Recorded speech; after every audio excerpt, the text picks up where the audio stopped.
বন্ধুরা, যাদের উইন্ডোজ 10 এবং 11 আছে তাদের প্রায় এই সমস্যার সম্মুখীন হন, তবে এই সমস্যা সহজেই সমাধান করা যেতে পারে।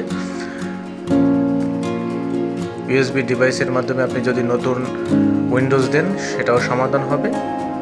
যদি আপনি ট্রাভেলার শু থেকে অ্যাডভান্স অপশনে গিয়ে কমান্ডের মাধ্যমে ঠিক করতে পারেন, তবে আজকে আমি আপনাদের সহজ পদ্ধতিতে ঠিক করা দেখাবো। একদম সহজ পদ্ধতি। এখানে আপনি টার্ন অফ ইউর পিসি করবেন।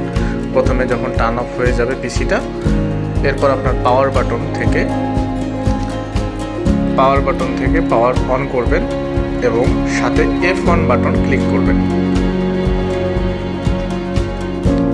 পাওয়ার বাটনের সাথে F1 বাটন ক্লিক করতে থাকবেন, তখন একটি আপনার পিসি সামারাইজ আসবে।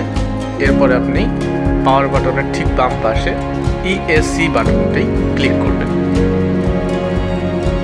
ESC। এরপরে প্রথম অপশনে রয়েছে কন্টিনিউ বুট।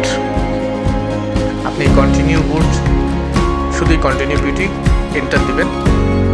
এরপরে আপনার সমস্যাটি সমাধান হয়ে যাবে।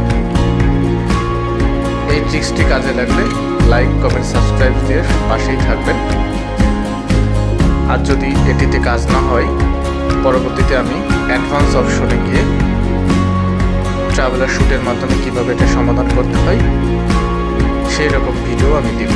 পাশেই থাকবেন। সবাইকে অশেষ ধন্যবাদ। সবাই সুস্থ থাকবেন, ভালো থাকবেন, এই কামনায়।